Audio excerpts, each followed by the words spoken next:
Hi viewers, now we are going to discuss about the types of personalities. It is a continuation of the previous class. This is the continuation of a previous class. The last class we discussed about various traits, and on the basis of various traits, personalities can be classified into different types, such as introvert and extrovert personalities, type A and type B personalities, judging and perspective personalities. Let's discuss these in detail. Introvert personalities. Introvert is one of the basic orientation of a people have. Introvert persons, they are primarily oriented into the subjective world. Such people look inward and experience and process their thoughts and ideas within themselves. They also avoid social contacts and initiating interaction with other group mates, withdrawn, quiet and enjoy solitude. നമുക്ക് introvert പേഴ്സണാലിറ്റീസിൻ്റെ പ്രത്യേകത എന്തൊക്കെയാണെന്ന് നോക്കാം. അങ്ങനെയുള്ള ആൾക്കാർ പൊതുവെ ഭയങ്കര ഉൾവലിഞ്ഞിട്ടുള്ള ആൾക്കാരായിരിക്കും. അതാണ് ഇൻവേർഡ് എന്ന് പറയുന്നത്. എന്താണ് ഈ ഉൾവലിഞ്ഞിരിക്കുക എന്ന് പറഞ്ഞാൽ, അവരുടെ ഉള്ളിലായിരിക്കും അവരുടെ ചിന്തകളെയും അതുപോലെ ഐഡിയാസിനെയും എല്ലാം ഇങ്ങനെ മെനഞ്ഞെടുത്ത് അത് അവരിലേക്ക് തന്നെ ഒതുങ്ങും. അവരത് ആരുമായിട്ട് ഷെയർ ചെയ്യില്ല. ഒരുപക്ഷെ അവർക്കുണ്ടാകുന്ന എക്സ്പീരിയൻസും അങ്ങനെ തന്നെയാണ്. അവരത് ആരോടും ഷെയർ ചെയ്യത്തില്ല. അതെല്ലാം തന്നെയും അത് അവരുടെ മനസ്സിലിട്ട് അവരുടെ ചിന്തയിലൂടെ ഇങ്ങനെ കൊണ്ടുപോയിക്കൊണ്ടേയിരിക്കും. അത് വേറെ ആളോട് ഷെയർ ചെയ്യത്തില്ല. അതിനെയാണ് ഇൻവേർട്ട് എന്ന് ഉദ്ദേശിക്കുന്നത്. വളരെ ഉൾവലിഞ്ഞ ഒരു പ്രകൃതമാണ് അവരുടേത്. അവരിലേക്ക് കടന്നു വരുന്ന ചിന്തകളെയും അവരുടെ എക്സ്പീരിയൻസിനെല്ലാം അവർ തന്നെ പ്രോസസ്സ് ചെയ്യും. എന്ന് പറഞ്ഞാൽ അവർ തന്നെ ഇങ്ങനെ ചിന്തിച്ച് അത് അവരിൽ തന്നെ ഇങ്ങനെ ഒതുങ്ങിക്കൂടും. അത് അവരാരോടും ഷെയർ ചെയ്യില്ല. They also avoid social contacts. ഒരു സാമൂഹ്യ ബന്ധം ഒന്നും ഉണ്ടാവില്ല. അവരാരോടും അങ്ങനെ കാര്യമായിട്ട് സംസാരിക്കുകയോ കൂട്ടുകൂടുകയോ ഒന്നും തന്നെയില്ല. അവർ മറ്റുള്ള ഗ്രൂപ്പ് മേറ്റ്സുമായിട്ടോ എന്ന് പറഞ്ഞാൽ മറ്റുള്ള ആരുമായിട്ടും, വർക്ക് ഗ്രൂപ്പ്സൊക്കെ ധാരാളം ഉണ്ടാവുമല്ലോ ഒരു ഓർഗനൈസേഷനിൽ, അവരുമായിട്ടൊന്നും അങ്ങനെ കൂടുതലായിട്ട് ഇൻട്രാക്റ്റ് ചെയ്യില്ല. അവരൊരിക്കലും അതിനൊരു ഇനിഷ്യേറ്റീവ് എടുക്കത്തില്ല. അവരങ്ങോട്ട് പോയി ഒരിക്കലും സംസാരിക്കത്തില്ല. ദെൻ വിഡ്രോൺ എന്ന് പറഞ്ഞാൽ മറ്റുള്ളവരിൽ നിന്നൊക്കെ ഇങ്ങനെ അകന്ന്, അതാണ് വിഡ്രോൺ എന്ന് പറയുന്നത്. സ്വയം ഉൾവലിഞ്ഞ് സ്വയം ഇങ്ങനെ മാറി നിൽക്കും. അങ്ങോട്ട് പോയി ആരുമായിട്ട് സംസാരിക്കുകയോ സൗഹൃദം സ്ഥാപിക്കുകയോ ചെയ്യുകയില്ല. ക്വയറ്റ്, വളരെ ശാന്ത സ്വഭാവമുള്ളവരായിരിക്കും. ആൻഡ് എൻജോയ് സോളിറ്റ്യൂഡ്, ഏകാന്തത ഇഷ്ടപ്പെടുന്നവരായിരിക്കും. ചിലർ മറ്റുള്ളവരോട് ഒത്തിരി സംസാരിക്കുന്നത് ഇഷ്ടപ്പെടുന്നവരാണെങ്കിൽ ഇൻട്രോവേർട്ട് പേഴ്സണാലിറ്റി ഉള്ളവർ ഏകാന്തത ഇഷ്ടപ്പെടുന്നവരായിരിക്കും. അപ്പോൾ ഇതൊക്കെയാണ് ഇൻട്രോവേർട്ട് പേഴ്സണാലിറ്റി എന്ന് ഉദ്ദേശിക്കുന്നത്. Introvert personalities are found more inclined to excel at tasks that require thought and analytical skill. യഥാർത്ഥത്തിൽ നമ്മൾ ഈ ടൈപ്സ് ഓഫ് പേഴ്സണാലിറ്റീസ് പഠിക്കുന്നത് തന്നെ, എസ്പെഷ്യലി മാനേജേഴ്സ് ഇതറിഞ്ഞിരിക്കേണ്ടുന്നത്, പലതരത്തിലുള്ള പേഴ്സണാലിറ്റി ഉള്ള ആൾക്കാർ ഒരു ഓർഗനൈസേഷനിലുണ്ടാകും. അവരുടെ പേഴ്സണാലിറ്റി അനുസരിച്ച് അവരെ ഒരു ടാസ്ക് ഏൽപ്പിക്കുവാൻ വേണ്ടിയിട്ടാണ്. അങ്ങനെയെങ്കിൽ അവർ ആ ജോലി നന്നായിട്ട് ചെയ്യും. അങ്ങനെയാണെങ്കിൽ ഇൻട്രോവേർട്ട് പേഴ്സണാലിറ്റി ഉള്ള ആൾക്കാർക്ക് ഏത് രീതിയിലുള്ള ജോലിയാണ് യോജിക്കുന്നത്? The tasks that require thought and analytical skill. In an organization, certain tasks require thought and analytical skill. ഒരു ഓർഗനൈസേഷനിൽ പല രീതിയിലുള്ള ജോലികളുണ്ട്. ചില ജോലികൾ ചെയ്യണമെന്നുണ്ടെങ്കിൽ അത് ചെയ്യുന്ന ആൾക്കാർക്ക് നല്ല അത് ചിന്തിച്ച് അനലൈസ് ചെയ്യേണ്ടുന്ന ഒരു സ്കില്ലുണ്ടായിരിക്കണം. അങ്ങനെയാണ് ചില കാര്യങ്ങൾ വളരെ പെട്ടെന്ന് തീരുമാനമെടുത്ത് ചെയ്യാൻ പറ്റുന്ന കാര്യങ്ങളല്ല ചില ടാസ്കുകൾ. അത് വളരെ സാവധാനം ചിന്തിച്ച് അനലൈസ് ചെയ്ത് വിശകലനം ചെയ്തിട്ട് ചെയ്യേണ്ടുന്ന ചില ജോലിയാണെങ്കിൽ അത്തരം ജോലികൾ ഇൻട്രോവേർട്ട് പേഴ്സണാലിറ്റി ഉള്ള ആൾക്കാർക്ക് നൽകാം. അവരത് വളരെ നന്നായിട്ട് തന്നെ ചെയ്യും. എക്സലൻ്റായിട്ട് അവരുടെ ജോലി അവർക്ക് ചെയ്യാനായിട്ട് സാധിക്കും. കാരണം അവരേതായാലും സോഷ്യബിൾ അല്ല ഇത്തരത്തിലുള്ള ആൾക്കാർ. അപ്പോൾ അവർക്ക് സമാധാനമായിട്ട് ആലോചിച്ചിരുന്ന് അനലൈസ് ചെയ്യുവാൻ അവർക്കൊരു മടിയുമില്ല. കാരണം അവരുടെ സവിശേഷത തന്നെ അതാണല്ലോ. അപ്പോൾ അത്തരം ജോലികൾ അവരെ ഏൽപ്പിക്കുന്നതായിരിക്കും നല്ലത്. Extrovert personalities. Simply speaking, extroverts are just contrary to introverts. Extroverts are friendly, sociable, lively, gregarious, aggressive, and expressing their feelings and ideas openly. Accordingly, they are more suitable and successful for the positions that require considerable interaction with others. Sales activities. Then publicity departments, personal relations unit, etc. are examples of activities suitable for extroverts.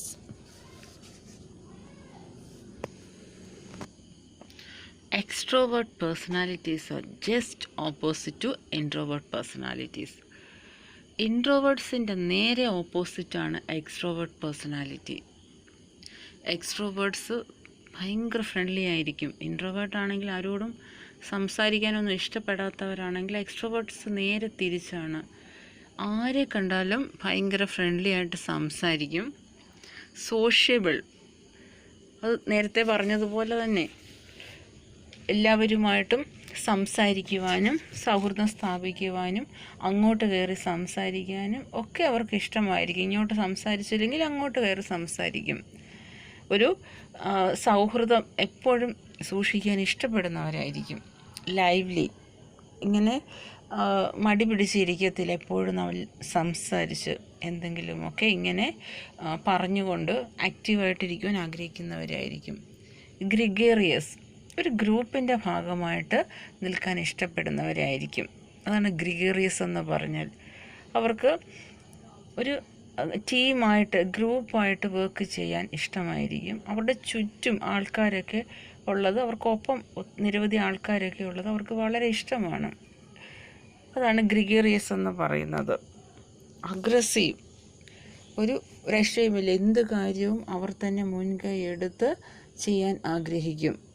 അത് അങ്ങോട്ട് കയറി സൗഹൃദം സ്ഥാപിക്കുന്നതാണെങ്കിലും ഏതൊരു കാര്യത്തിലാണെങ്കിലും വളരെ അഗ്രസീവായിട്ട് മുൻകൈ എടുത്ത് കാര്യങ്ങൾ ചെയ്യുന്നവരാണ്. And expressing their feelings and ideas openly. അവരുടെ മനസ്സിലുള്ള എന്ത് കാര്യമാണെങ്കിലും, അത് അവരുടെ ഫീലിങ്സ് ആണെങ്കിലും ഐഡിയാസ് ആണെങ്കിലും വളരെ ഓപ്പണായിട്ടവർ അത് പ്രകടിപ്പിക്കും. ഉള്ളിൽ വയ്ക്കത്തില്ല. ഇൻട്രോവേർട്സ് ആണെങ്കിൽ അങ്ങനെയല്ല. അത് മറ്റാരുമായിട്ട് അവർ ഷെയർ ചെയ്യാൻ ആഗ്രഹിക്കത്തില്ല അവരുടെ കാര്യങ്ങളൊന്നും. പക്ഷേ എക്സ്ട്രോവേർട്സ് അങ്ങനെയല്ല. അവരെല്ലാ കാര്യങ്ങളും അവർ മറ്റുള്ളവരുമായിട്ട് ഷെയർ ചെയ്യും. ഇതൊക്കെയാണ് എക്സ്ട്രോവേർട്സിൻ്റെ പ്രത്യേകതകൾ. അപ്പോൾ കേൾക്കുമ്പോൾ തന്നെ അറിയാം ഇൻട്രോവേർട്സിൻ്റെ ജസ്റ്റ് ഓപ്പോസിറ്റാണ്. അതാണ് കോൺട്രറി ടു ഇൻട്രോവേർട്സ് എന്ന് പറയുന്നത്. ഇനി എന്താണ് ഇവർക്ക് പറ്റിയ ജോലി എന്ന് നോക്കാം. മറ്റുള്ളവരുമായിട്ട് ഇൻട്രാക്റ്റ് ചെയ്യുന്നത് സാധാരണ ഏത് ജോലിയാണ്? Marketing job, especially sales activities. അപ്പോൾ ആൾക്കാരുമായിട്ട് ഇൻട്രാക്റ്റ് ചെയ്യുവാൻ ആ രീതിയിലുള്ള ഏതൊരു ജോലിയും ഇവരെ ഏൽപ്പിക്കുകയാണെങ്കിൽ ഇവരതിനകത്ത് വളരെ മികവോടുകൂടെ ചെയ്യും. സെയിൽസ് ആക്ടിവിറ്റീസ്, മാർക്കറ്റിങ്ങുമായിട്ട് റിലേറ്റ് ചെയ്ത ഏതൊരു കാര്യവും അവർ നല്ല മികച്ച രീതിയിൽ ചെയ്യും. ദെൻ അതുപോലെ തന്നെ പബ്ലിസിറ്റി ഡിപ്പാർട്ട്മെൻറ്റ്സ്, പിന്നെ പേഴ്സണൽ റിലേഷൻസ്, അതായത് കസ്റ്റമർ കെയർ യൂണിറ്റ്, ഇത്തരം കാര്യങ്ങൾ, ഇതെല്ലാം മറ്റുള്ളവരുമായിട്ട് നല്ല ഇൻട്രാക്ഷൻ വേണ്ടുന്ന കാര്യങ്ങളാണ്. സെയിൽസ് ആക്ടിവിറ്റീസ് ആണെങ്കിലും ശരി, പബ്ലിസിറ്റി ഡിപ്പാർട്ട്മെൻ്റ് ആണെങ്കിലും ശരി, പേഴ്സണൽ റിലേഷൻസ് യൂണിറ്റ് ആണെങ്കിലും ശരി, ഇതെല്ലാം മറ്റുള്ളവരുമായിട്ട് ഇൻട്രാക്ഷൻ ആവശ്യമായിട്ട് വരുന്ന ചില ജോലികളാണ്.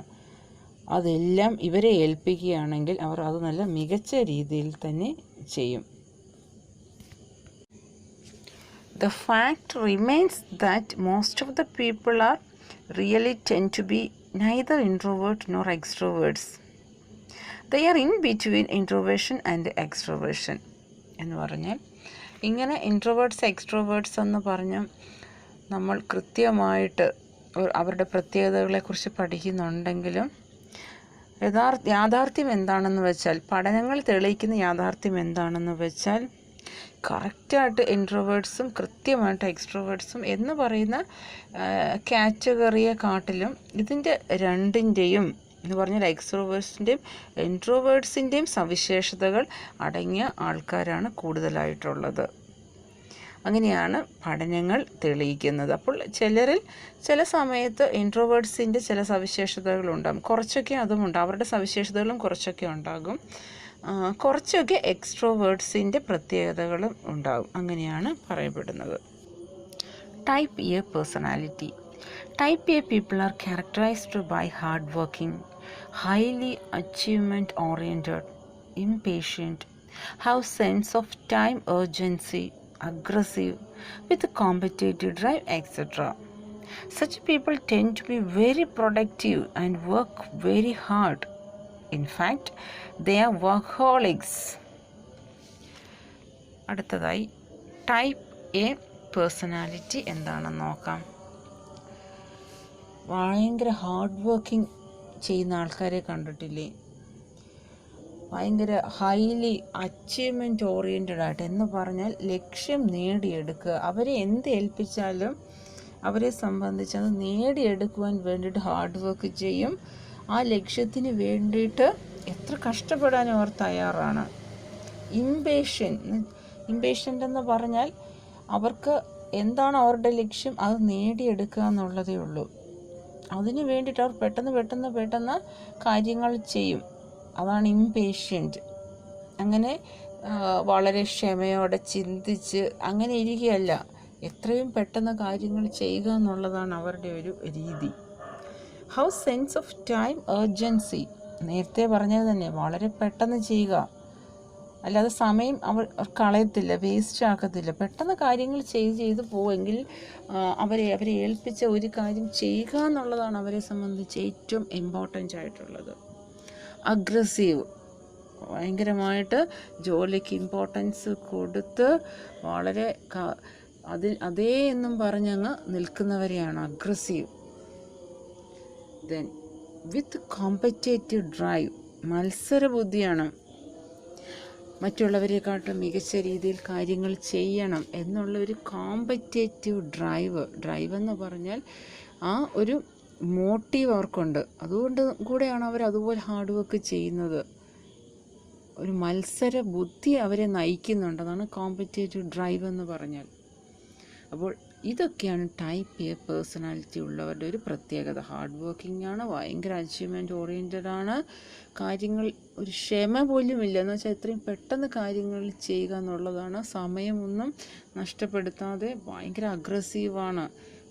അതുപോലെ തന്നെയും ഒരു കോമ്പറ്റേറ്റീവ് ഡ്രൈവ് ഉള്ളവരാണ്, മത്സരബുദ്ധിയുള്ളവരാണ്. Such people tend to be very productive and work very hard. Productive, that means ഒരു ജോലി അവരെ ഏൽപ്പിക്കുകയാണെങ്കിൽ അത് എത്രയും പെട്ടെന്ന് അത് ചെയ്യുക എന്നുള്ളതാണ്. അതുപോലെ തന്നെയും അവരത് ചെയ്യുവാൻ വേണ്ടിയിട്ട് ഹാർഡ് വർക്ക്, അവർക്ക് അതിനൊരു മടിയുമില്ല. എത്ര വേണമെങ്കിലും അതിന് വേണ്ടിയിട്ട് അവർ ഹാർഡ് വർക്ക് ചെയ്യും. യഥാർത്ഥത്തിൽ അവരെ വർക്ക്ഹോളിക്സ് എന്ന് പറയാം. എന്ന് പറഞ്ഞാൽ ജോലി എന്നൊരൊറ്റ ചിന്ത അവർക്ക് കാണുകയുള്ളൂ. അത്തരം ആൾക്കാരെയാണ് നമ്മൾ വർക്ക്ഹോളിക്സ് എന്ന് പറയുന്നത്. അവർ ഏറ്റെടുത്ത കാര്യമല്ലാതെ ജോലിയല്ലാതെ മറ്റൊന്നിനും അവർ ഇമ്പോർട്ടൻസ് കൊടുക്കത്തില്ല. ഇതൊക്കെയാണ് അവർ ടൈപ്പ് എ പേഴ്സണാലിറ്റീസിൻ്റെ പ്രത്യേകത. Type B personalities. Type B personalities are easygoing, sociable, free from urgency of time, laid back, and non-competitive. Such people do better on tasks involving judgments, accuracy, rather than speed and teamwork. Type B personalities type A പേഴ്സണാലിറ്റിയിൽ നിന്ന് വ്യത്യസ്തമാണ്. Type B personality ഉള്ളവർ easy going ആണ് എന്ന് പറഞ്ഞാൽ അവർക്കങ്ങനെ ടെൻഷനോ മറ്റു കാര്യങ്ങളോ ഒന്നുമില്ല. ആ കാര്യം ഏൽപ്പിച്ചാൽ അത് ചെയ്യാം, പ്രശ്നമൊന്നുമില്ല, ആ മനോഭാവത്തോടെയാണ് അവരിയ്ക്കുക. ടൈപ്പ് എ പേഴ്സണാലിറ്റി ആണെങ്കിൽ ഒരു കാര്യം ഏൽപ്പിച്ചു കഴിഞ്ഞാൽ അതിങ്ങനെ ചെയ്യണം എന്നുള്ളൊരു ചിന്തയാണ്. ടൈപ്പ് ബി ആണെങ്കിൽ ഒരു ഈസി ഗോയിങ് മട്ടാണ്, ചെയ്ത് തീർക്കാം എന്നുള്ള ഒരു രീതി. They are sociable. അവർ മറ്റുള്ളവരുമായിട്ട് സൗഹൃദം സ്ഥാപിക്കാനും സംസാരിക്കാനൊക്കെ ഇഷ്ടപ്പെടുന്നവരാണ്. ടൈപ്പ് എ അങ്ങനെയല്ല, അവർ ജോലിയാണ് കൂടുതൽ ഇഷ്ടപ്പെടുന്നത്. Then type B are free from urgency of time. അവർ ഒരു കാര്യം ആ സമയത്തിനനുസരിച്ച് ചെയ്യണമെന്നുള്ള ചിന്തയൊന്നുമില്ല, അതെപ്പോഴെങ്കിലും പതുക്കെ ചെയ്യാം എന്നുള്ള രീതിയിലാണ് പോകുന്നത്. Laid back. ഏത് കാര്യവും ടൈപ്പ് എ പേഴ്സണാലിറ്റി പോലെ അഗ്രസീവ് അല്ല. ജോലി ചെയ്യണം എന്നുള്ളൊരു അതിഭയങ്കരമായിട്ടുള്ള ആർജവമില്ല. ഒരു പുറകോട്ട് എന്ന് പറഞ്ഞാൽ പതുക്കെ ചെയ്യാം എന്നുള്ള ഒരു ചിന്തയാണ് ഇവർക്കുള്ളത്. അടുത്തതായി നോൺ കോമ്പറ്റേറ്റീവ്. മത്സര ബുദ്ധിയില്ല. ടൈപ്പ് എ പേഴ്സണാലിറ്റി ആണെങ്കിൽ ഭയങ്കര കോമ്പറ്റേറ്റീവ് ഡ്രൈവോടുകൂടെ എന്ന് പറഞ്ഞാൽ മത്സര ബുദ്ധിയുടെ കാര്യങ്ങൾ ചെയ്യുന്നവരാണ്. ടൈപ്പ് ബി പേഴ്സണാലിറ്റി അങ്ങനെയല്ല, അവർക്ക് മത്സര ബുദ്ധിയില്ല. അതുകൊണ്ട് തന്നെ അവർ വളരെ പതുക്കെ കാര്യങ്ങൾ ചെയ്യുന്നുള്ളൂ. Such people do better on task involving judgements, accuracy rather than speed and teamwork. പക്ഷേ ഇത്തരം ആൾക്കാരും ഓർഗനൈസേഷനിൽ ആവശ്യമാണ്. അത് ഏതൊക്കെ രീതിയിലുള്ള ടാസ്കുകളാണെന്ന് വെച്ചാൽ ജഡ്ജ്മെൻ്റ് ആവശ്യമായിട്ടുള്ള ചില ജോലികളുണ്ട്. ജഡ്ജ്മെൻ്റ് എന്ന് പറഞ്ഞാൽ ഒരു കാര്യത്തിന് പതുക്കെ പഠിച്ച് മനസ്സിലാക്കി തീരുമാനങ്ങൾ എടുക്കേണ്ട അത്തരത്തിലുള്ള ചില ജോലികളുണ്ട്. അതാണ് ജഡ്ജ്മെൻറ്റ്സ്. ഇപ്പോൾ ഒരു ടാസ്ക് അതിന് എന്താണെന്ന് മനസ്സിലാക്കി ചെയ്താൽ മതിയാകും, പതുക്കെ അതിനെ വിലയിരുത്തി ചെയ്താൽ മതിയാകും. അത്തരം ജോലികളുണ്ട്. അപ്പോൾ അങ്ങനെയുള്ള ജോലിക്ക് ടൈപ്പ് ബി പേഴ്സണാലിറ്റി ഉള്ളവർ യോജിച്ചതാണ്. അതുപോലെ കൃത്യത ആവശ്യമുള്ള ജോലി, അതായത് ഒരു ജോലി സ്പീഡിലോ അല്ലെങ്കിൽ ടീം വർക്കിൻ്റെയോ ഒന്നും ആവശ്യമില്ല, പക്ഷെ ആ ജോലി വളരെ കൃത്യതയോടെ ചെയ്തിരിക്കണം. അത്തരം ജോലിക്കും ടൈപ്പ് ബി പേഴ്സണാലിറ്റിയാണ് നല്ലത്. കാര്യം അവർ വളരെ സാവകാശമേ ഏത് കാര്യം ചെയ്യുകയുള്ളൂ. അപ്പോൾ സാവകാശം ചെയ്യുമ്പോൾ അതിനകത്തൊരു കൃത്യത വരും. അപ്പോൾ അത്തരം ജോലിയിൽ ഈ ടൈപ്പ് ബി പേഴ്സണാലിറ്റീസ് ആയിരിക്കും യോജിച്ചത്. അപ്പോൾ സ്പീഡ് ആവശ്യമില്ല, പകരം അക്യുറസി, കൃത്യത ആവശ്യമുള്ള ജോലിയാണെങ്കിൽ ടൈപ്പ് ബി പേഴ്സണാലിറ്റി ഉള്ളവരെ ഏൽപ്പിക്കുന്നതാകും നല്ലത്. ഇതാണ് ഓർഗനൈസേഷണൽ ബിഹേവിയറിൽ പറയുന്നത്. Judging personalities. The people with the judging personality types like to follow a plan, make decisions, and need only that what is essential for their work. Judging personality ഉള്ളവരുടെ പ്രത്യേകത, ആദ്യം തന്നെ അവരൊരു plan തയ്യാറാക്കും. അവരേതൊരു ജോലിയാണോ ചെയ്യുന്നത് അതെങ്ങനെ മുന്നോട്ട് കൊണ്ടുപോകണം എന്നതിനെക്കുറിച്ച് അവരൊരു പ്ലാൻ തയ്യാറാക്കും. ആ പ്ലാൻ അനുസരിച്ചിട്ട് അവർ കാര്യങ്ങൾ ചെയ്യുകയുള്ളൂ. അതിനനുസൃതമായിട്ട് അവർ ഡിസിഷൻസ് എടുക്കും. അതുപോലെ തന്നെയും അവരുടെ ജോലിക്ക് ആവശ്യമായിട്ട് എന്താണോ വേണ്ടുന്നത് അതായിരിക്കും അവരുടെ നീഡ്. അവരുടെ ജോലിക്ക് അനുസൃതമായിട്ടുള്ള കാര്യങ്ങൾ അവരെ സംബന്ധിച്ച് അവരുടെ നീഡാണ്. അത് ചെയ്തു തീർക്കാൻ ആവശ്യമായിട്ടുള്ള കാര്യങ്ങൾ എല്ലാവർക്കും ഉണ്ടായിരിക്കണം. അത് ഫിനാൻഷ്യലി ആണെങ്കിൽ അങ്ങനെ, സാമ്പത്തികപരമായിട്ട് ഓർഗനൈസേഷനിൽ നിന്ന് അവർക്ക് എന്തെങ്കിലും ആ ജോലി ചെയ്ത് തീർക്കണമെന്നുണ്ടെങ്കിൽ അത് അവർക്ക് ലഭ്യമായിരിക്കണം. എക്യുപ്മെൻറ്റ്സ് വേണമെങ്കിൽ അതങ്ങനെ. അപ്പോൾ ഒരു ഓർഗനൈസേഷനിൽ അവരുടെ ജോലി ചെയ്യുവാൻ ആവശ്യമായിട്ടുള്ള എന്തെല്ലാം കാര്യങ്ങൾ വേണമോ അതെല്ലാം അവരുടെയും ഒരു നീഡാണ്. അതൊക്കെ ഉണ്ടെങ്കിൽ അവർ വളരെ കൃത്യമായിട്ട് അവരുടെ ജോലി ചെയ്യും. Perceptive personalities. These are the people who adapt well to change, want to know all about a job, and at times may get overcommitted. Perspective പേഴ്സണാലിറ്റീസിൻ്റെ പ്രത്യേകത, എന്ത് മാറ്റം ഓർഗനൈസേഷനിലുണ്ടെങ്കിലും അവർ ആ മാറ്റത്തിനനുസരിച്ച് അനുയോജ്യമായിട്ടുള്ള രീതിയിൽ തന്നെ ജോലി ചെയ്തുകൊള്ളും. അവരതിനെ പെട്ടെന്ന് അഡ്ജസ്റ്റ് ചെയ്യും, അക്സെപ്റ്റ് ചെയ്യും ആ മാറ്റത്തിനെ. അതുമാത്രവുമല്ല, ഒരു ജോലി അവരെ ഏൽപ്പിക്കുകയാണെങ്കിൽ ആ ജോലിയുടെ എല്ലാ കാര്യങ്ങളും അവർ പഠിക്കാൻ ശ്രമിക്കും, അതിൻ്റെ എല്ലാ വശങ്ങളും. അതുമാത്രവുമല്ല, ചിലപ്പോൾ അവർ ഓവർ കമ്മിറ്റഡാണ്. ആ ജോലിയിൽ അമിതമായിട്ടുള്ള ശ്രദ്ധ, ആ ജോലിയെ എന്നുള്ള രീതിയിൽ അവർ ഇരിക്കുകയും ചെയ്യും. അതാണ് പെർസ്പെക്റ്റീവ് പേഴ്സണാലിറ്റി ഉള്ളവരുടെ പ്രത്യേകത. അപ്പോൾ പെർസ്പെക്റ്റീവ് പേഴ്സണാലിറ്റി ഉള്ളവരുടെ സ്പെഷ്യാലിറ്റീസ് എന്തൊക്കെയാണ്? അവർ മാറ്റങ്ങളെ ഉൾക്കൊള്ളാൻ തയ്യാറാകുന്നവരാണ്, ഒരു ജോലിയെക്കുറിച്ച് എല്ലാം പഠിക്കാൻ ആഗ്രഹിക്കുന്നവരാണ്. ചില സമയങ്ങളിൽ അവർ വളരെയധികം പ്രാധാന്യം അവരുടെ ജോലിക്ക് നൽകുകയും ചെയ്യും, അവർ ഓവർ കമ്മിറ്റഡ് ആകുകയും ചെയ്യും. Assignment question: differentiate type A and type B personalities.